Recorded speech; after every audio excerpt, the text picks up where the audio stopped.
Vitrine aux couleurs du Tour. Dans le centre-ville, certains commerçants ont misé sur une décoration vélo.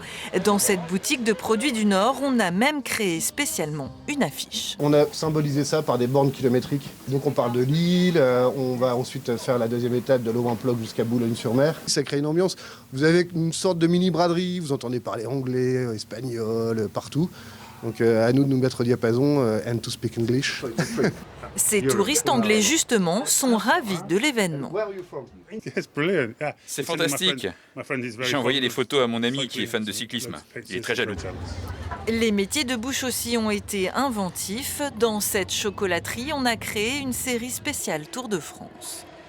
On a fait le maillot à pois, le maillot vert. On a déjà commencé à bien travailler le week-end dernier parce qu'il y avait déjà pas mal d'étrangers, surtout des Néerlandais et des Belges qui sont venus parce que je pense que ce sont des grandes nations de cyclisme. Et puis on espère bien travailler ce week-end avec toute cette effervescence. Une effervescence qui a commencé dès cet après-midi avec l'ouverture du Fan Park qui attire. Pour participer à la fête du Tour, pour montrer aux petits un peu comment ça se passe. C'est son premier à lui, donc...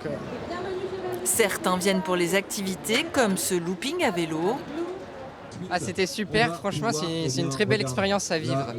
D'autres préfèrent les objets collector. La fameuse gourde. On est en mission pour récupérer des goodies pour tout le monde, pour la famille qui ne peut pas être là aujourd'hui malheureusement parce qu'ils travaillent. La fête a déjà commencé, mais attention, les restrictions de circulation aussi.